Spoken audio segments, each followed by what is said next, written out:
I'm setting up a watch party too. So one moment. Oh, Lord. I feel like that feature just popped up on Facebook like a day ago. Yeah, I've been doing them for since we started a month ago. So I don't know how long it's been on there.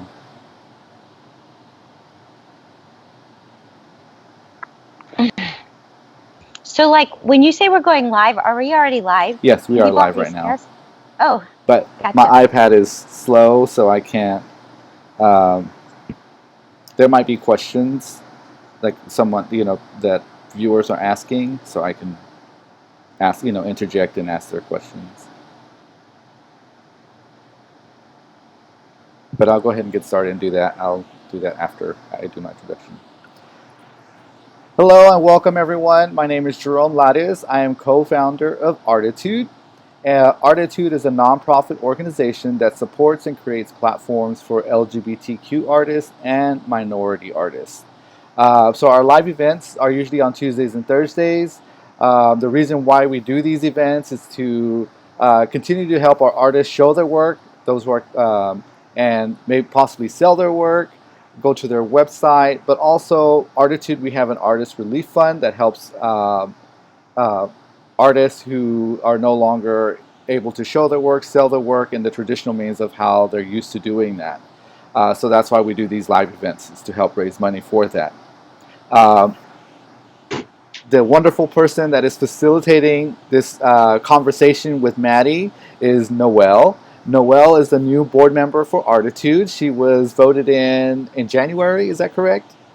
That is Yeah. correct. So she's brand new for 2020, and she's going head first with the organization. So thank you, Noelle, and I'll let you take it from here. Thank you so much, Jerome. So I'm so excited to introduce Mattie Hernandez. We've already spent quite a bit of time talking, so I'm really ready to just dive in and hear all about what it is you do and how you do it. But let's start with your school. So you're in grad school right now? Yep, I have about a year left. Pandemic is a little bit weird. I've got about a year left right after this. I have to start writing that thesis soon. I haven't started, but I will. So where are you going to school, and specifically what are you studying? I'm getting an MFA at the Texas Tech School of Art. My concentration is in painting.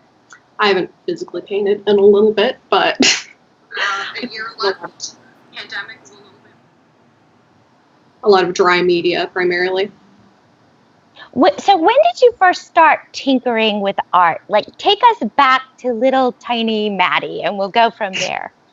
It's a whole therapy session too.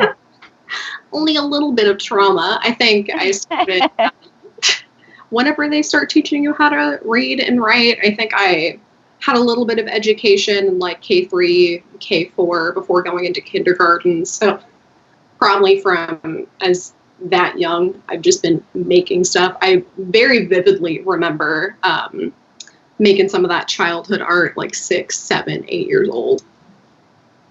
We had so much fun looking at all of your art from when you were little. Can you show us your little kid art and tell us about it as best you can remember. I know that was a while ago, but I would love to hear if you could remember back, some of your thought processes even back then. I'm sure the majority of it was image-based. I still make images. Who am I kidding? And primarily, a lot of color, really just making for the sake of having a good time. This is one that I've, been able to find. Oh, Jesus. I vaguely remember how the process of this thing worked. I think it's like acrylic washes with waxy crayon on top of it. Who knows what the images were? Maybe flowers, probably. And it looks like. So you were how old when you made this? Third grade, however old that is. 7, 8 years old. And so you mentioned just to have a good time. So you were already loving this stuff back in third grade. It was just fun for you. It's just a fun time. I think even just not regarding childhood art, but even just making now. and I don't know about other artists, I can't speak for them, just me, but so much of it is the sensation of just having a positive, fun time, enjoyment and pleasure out of making.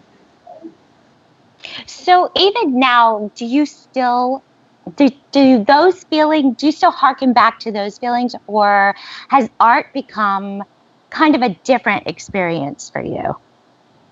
I feel like in the mode of making, yeah, sometimes you hit a wall and it's uncomfortable. And unfortunately, in the area of where I'm at with my practice, I have to seek out those moments, which is unfortunate, to really extend the length of the work and of my practice. But you do have some really wonderful time in the middle, right in the middle of the process, where you're just in it.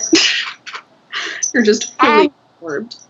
So when would you say, like, through all of that, you actually started really falling in love with art? Like, I love this. This is what I'm going to do. I think when I finally decided to take it seriously, because realistically, I probably already loved it from the time that I was making it. But probably, I think 16, 17 is when I decided, I'm going to take this seriously, and I'm not really interested in doing anything else. I'm just going to do it. I'm already a little bit poor. It's fine. What about your influences? I got a real kick out of hearing some of your early influences and kind of even why they were your early influences. I think part of that, sort of the earlier work that I was looking at, was out of finding an aesthetic, finding visual entrances, anything that I found visually exciting for me. A lot of animation is sort of what you have access to when you're very young. The Marvelous Misadventures of Flapjack, fantastic. I watched a lot of that, a little bit of Adventure Time, some SpongeBob. And from what I can pull from now, it's a lot of those stills that happen sort of in the middle of frame where everything is blown up, everything is heightened, a little bit more rendered, a lot grosser. Courage the Cowardly Dog. Fantastic. And now, so we're about to start looking at your art, but you took the exaggerated, what you call kind of gross or kind of up close rawness, and have really brought it to your art today. Sort of raw, gritty, unconventionally attractive. Is that how you would describe your art? Raw, gritty, unconventionally attractive? I think that is sort of the goal, or sort of what I prefer looking at. I think in the end, it's what I want to look at. I know there is a viewer involved, and I'm not excluding them entirely, but in the development of a visual aesthetic for me, it really is just about what I'm interested in, and also just what I don't get to see so often. Like, some of the figures are so invented, it almost feels like a regurgitation of like porn and other weird human images that I keep seeing over and over again. So everything you're saying now is almost this beautiful segue into some deeper things that have to do with like your philosophies behind your art, some of your belief systems about bodies and sexuality, and all of those themes that, as we will see, come out in all of your art. So can you talk about your philosophies and how they've grown out of SpongeBob into kind of what they are now? I think in how I'm looking at bodies, maybe it's, at the end of the day, another exploration or extension of how I look at my own. I'm not super comfortable with sort of relying too much on my experiences or just me as a subject.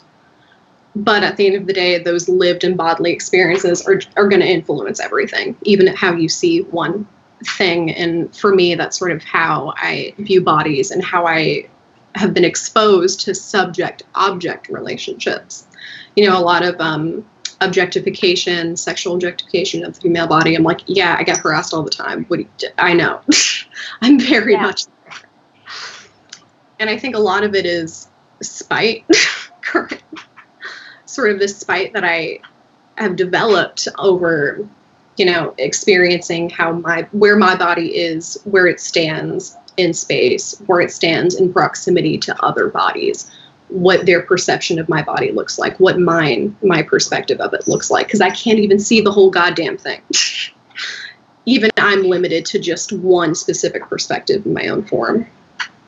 So take us to your art behind you, and talk us, now that we've heard, some of your perspectives, some of your philosophies, take us to your art and talk us through that.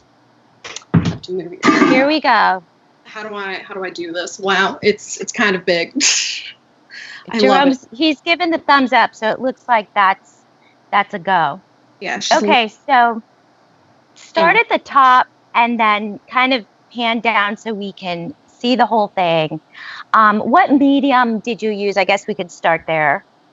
Yeah, it's just some drawing paper, some cheap drawing paper roll that I got from Jerry's Artorama, not sponsored, but I would love to be. And just some chunky, soft pastel.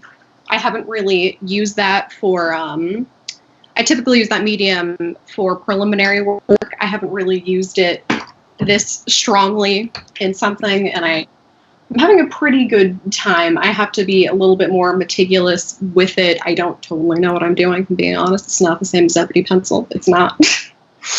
It's not lap-sized. It's not comfortable. When you say that you haven't used it this strongly, someone like me doesn't really know what you mean by that. What do you mean?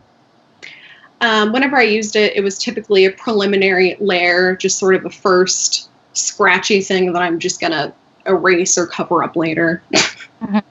And now here she is, fully. But now you've used it. This is the real art. You've used it all the way through. All the way through. Oh, Jesus. Before we started this one, in terms of composition, I was like, well, how can I sort of break this down further? Mm-hmm. Less identifiable, subjective parts. I started with a beautiful prolapsed penis. Nothing against it, but it's disgusting. I don't like looking at it. You referred to this art as romantic in a previous conversation. Are you still sticking with that?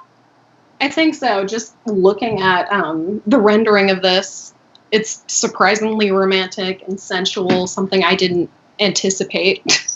That's just sort of what can happen when you translate one set of iconography through different media. It just happens. You never really know what the outcome is going to be.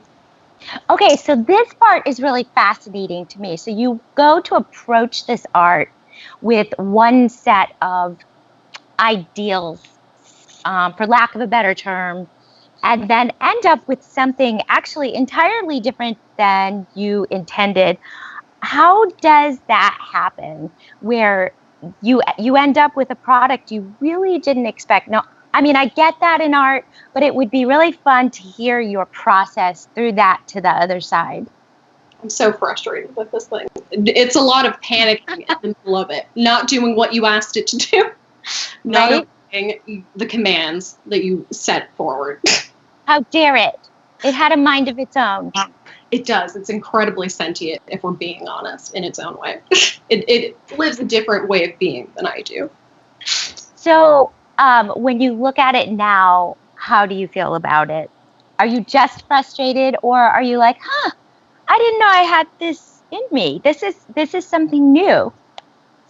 I'm still, I don't know, at first I was looking for a little bit more conflict or tension or something, but because it just felt like it was really only communicating one sort of thing. But I really need to just accept it for what it is and not force my hand. It's interesting. It's like you have your own relationship going on with this piece of art. Do you feel that way about each of your pieces of art, that you kind of reconcile what that relationship looks like with each of them? there is a relationship and it sort of goes through different stages in its conception, and then once it's born, and then once you're finished, it sort of lives a life on its own. Especially if it finds another home away from you, it sort of lives on in another place. It just sort of keeps going. It's never truly dead, I don't think. So, Mattie, what kinds of work do you want to tackle into the future? You've worked a lot with lines and pen or pencils. Correct me if I'm wrong on the things that I am saying currently, but that's my understanding.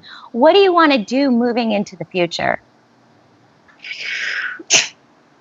I've decided that I really do not like teaching. It's not for me, and I don't want to deprive anybody of a quality education if I'm not fully in it.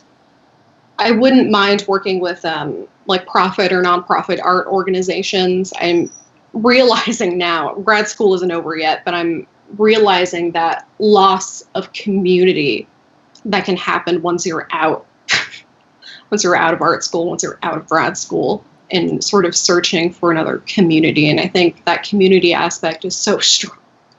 It's something that I probably am going to need to find. That might actually be a higher priority than what I thought. But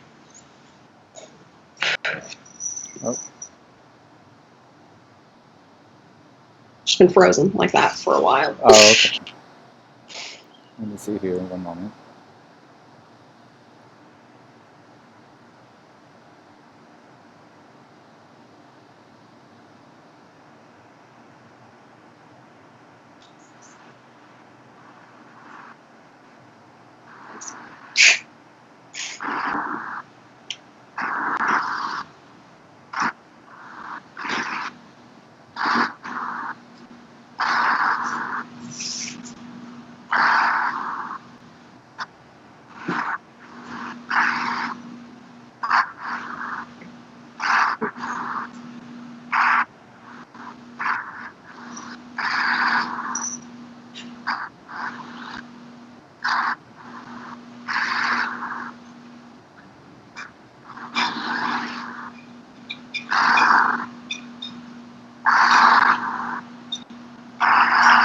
One moment.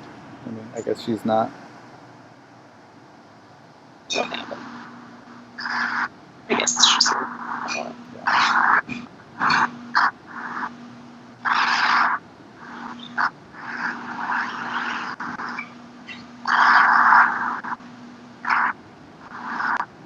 Okay, sorry about that.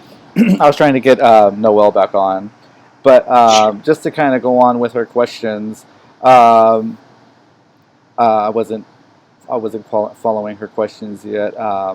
Did she ask you about your influences? Yeah, that when you were young, she did that. Saw that. Sorry about that. Was just sort of talking about, I think she asked me about future, in terms of job or, art practice. So I can say, with those watching too, I did graduate from Tech as well. My undergrad is from the Texas Tech School of Art. So what was your experience, or what is your experience like now at the university? Given for my undergrad, I mean, I definitely realized what I didn't have, what was sort of missing in my art education, and a lot of that was building conceptual thinking. A lot of that I didn't have, and I remember getting ready for my final BFA show to graduate, how they didn't give me very much to work with up to that point, to sort of build off of. But I feel much more confident now, sort of bringing all of that information and all of that research. And I find that I prefer it in a way. It feels like the images are less empty. They have a different purpose. Not that they had no purpose at all, but the drive to make them is a little bit different. Mm-hmm. And the drive to see what I can communicate. It's been over 10 years since I've been at Tech, so I'm sure a lot has changed. within the 10 years. But when I was there was a lot of changes that were going on at that point. I know there's some professors that are no longer there. Uh, but I know when you and Noel were chatting yesterday, and yesterday you sent me some images that we're going to talk about. I guess this is a good way to kind of now start talking, looking at more of your drawings and you talking about your process or what your drawings are about.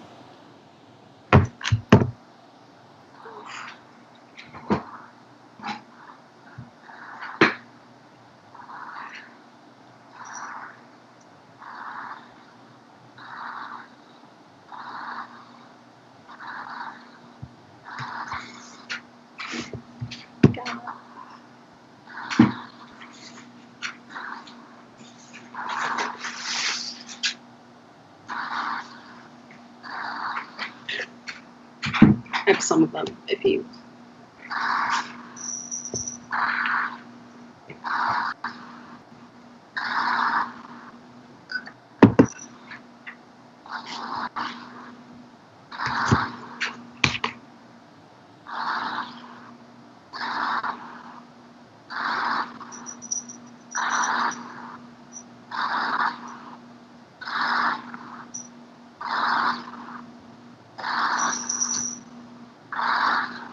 So just tell me when you're ready. Oh, I wasn't sure if you were going to pull up the images. Okay. Yeah, I can pull up some images. What number is that one? So I can kind of. Don't remember the order. I do have all of them. I believe it was 1 through 6. Yeah, start or with 5. Yeah. Okay, let's see here.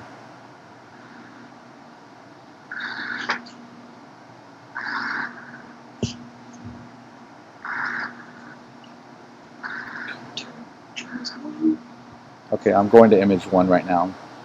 Go ahead. Which was 1? Oh, Jesus. Oh, God, which was that?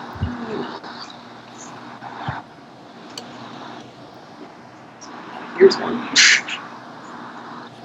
I don't know the same image, but at this point, it's fine.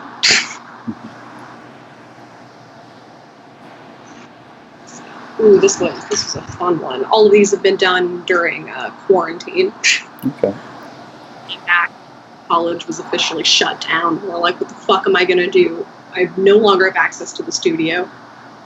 But I did find that I went very quickly to something comfortable, and I still wonder if I'm just making excuses or if I'm really just trying to find some comfort during a fucking global pandemic. So I did sort of settle down and just draw some images. Sometimes I worry about, my practice being maybe a little bit stale or disinterested because I still make images. But fuck, they're so fun. I can't divorce my love for image making. I don't think I can. I remember I was joking about having some buttholes because those are funny. Honestly, that's how that started, and I think it's that image there, number 3.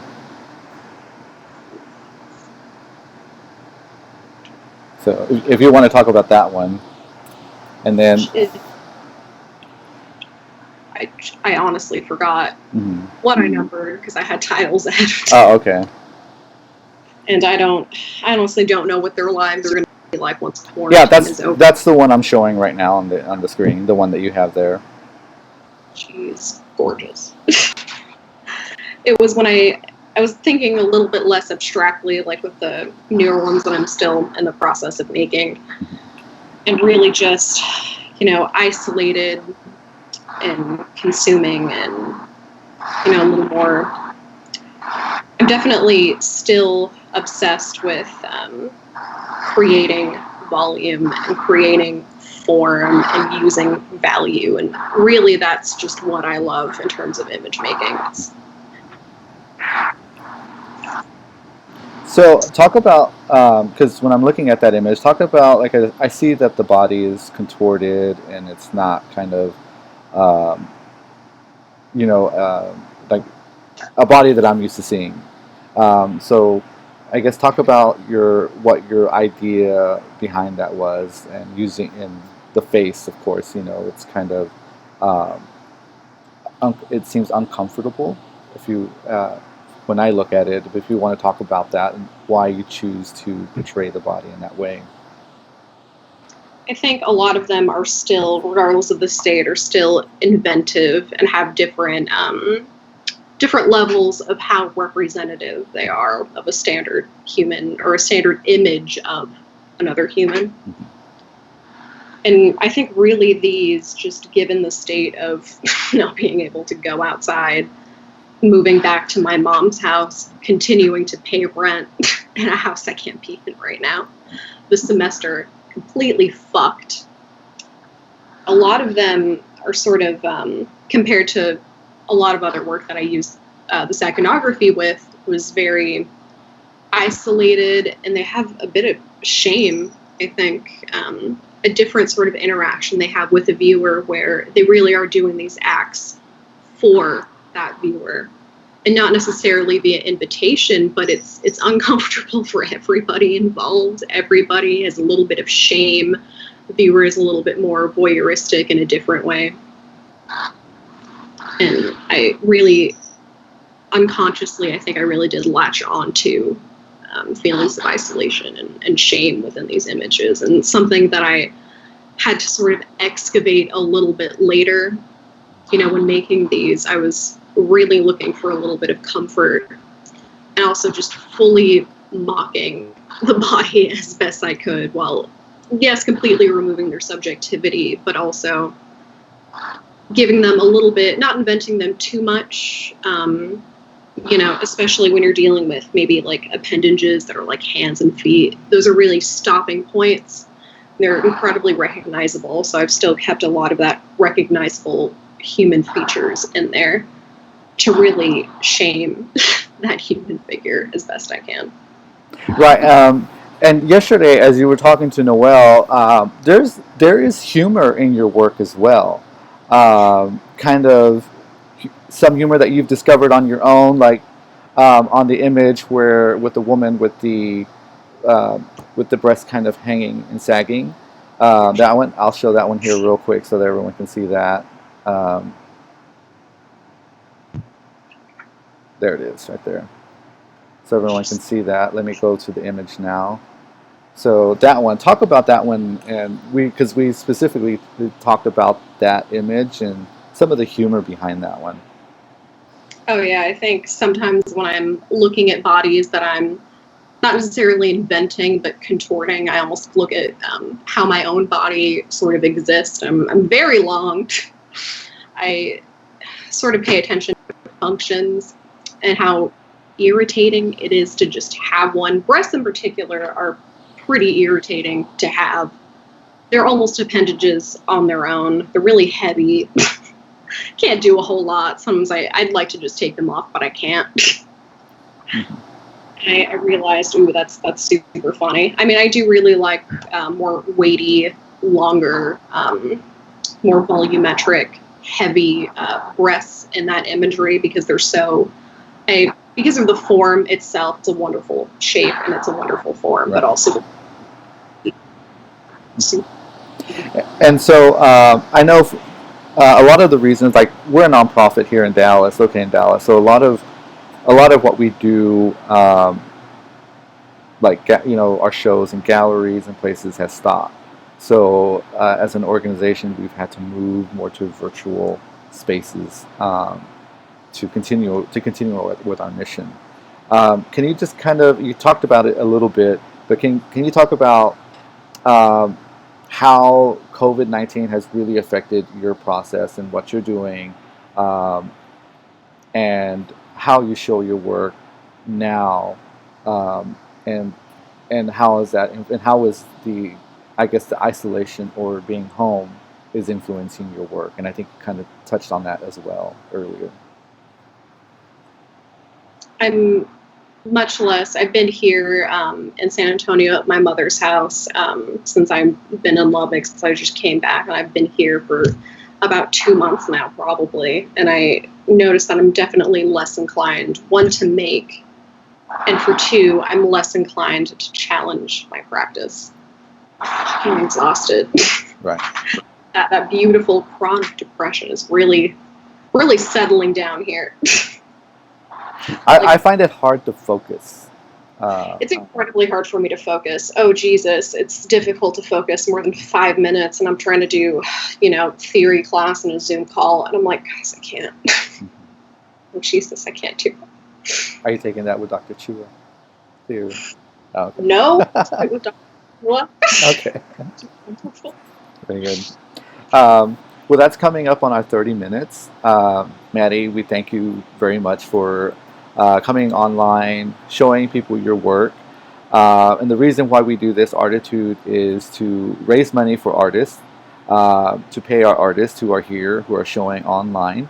So right above my shoulder, I don't know which one it is, somewhere here, or above my head, there is a button that says Donate Now. So you can go to our website, arttitude.org. You can donate there, or you can text Arttitude to 44321 to help us as we support our artists. So far, we've had 9 artists showcase, and we're continuing to showcase artists as we Tuesdays and Thursdays.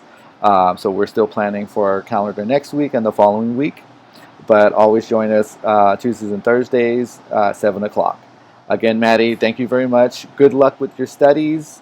When you have your MFA show, send me an invite. That would give me an excuse to go back to Tech and visit the campus again and visit all my old professors. So, Thank you for organizing something like this for artists. I find that I make nearly no money right. as an artist. Really appreciate that. Thank you. You're welcome. You're welcome. We're happy to do that. So everyone, have a good night and be safe. Bye-bye. Thank you.